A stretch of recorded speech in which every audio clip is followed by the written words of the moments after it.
નમસ્કાર. નોબેલ પુરસ્કાર જો તેની વાત કરીએ તો સ્વીડનના જે પ્રખ્યાત રસાયણશાસ્ત્રી છે જેમનું નામ છે આલ્ફ્રેડ નોબેલની યાદમાં જે નોબેલ પુરસ્કાર છે તેને આપવાની શરૂઆત થઈ હતી.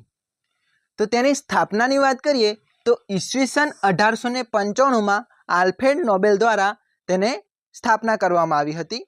અને જેના પ્રથમ વખત જો આ જે નોબેલ પુરસ્કાર છે તે કયા કયા ક્ષેત્રોમાં આપવામાં આવ્યો હોય તો તેની વાત કરીએ તો ઈસવીસન 1901માં કુલ 5 ક્ષેત્રોની અંદર આ એવોર્ડ આપવામાં આવ્યો હતો.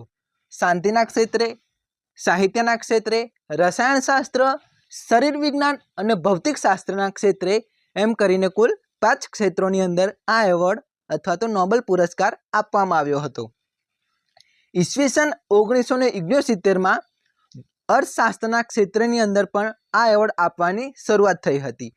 અને જે આ એવોર્ડના વિજેતાઓ છે આ એવોર્ડના વિજેતાઓને એક ગોલ્ડ મેડલ, સર્ટિફિકેટ અને રોકડ રકમ એનાયત કરવામાં આવે છે.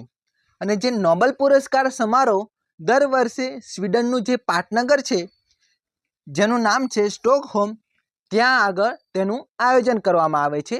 અને જે શાંતિના ક્ષેત્રોનો નોબેલ પુરસ્કાર છે તે મિત્રો નોર્વેની અંદર નોર્વેમાં તેનું આયોજન થાય છે અને નોર્વે દ્વારા આ જે શાંતિના ક્ષેત્રોનો પુરસ્કાર છે તે એનાયત કરવામાં આવે છે.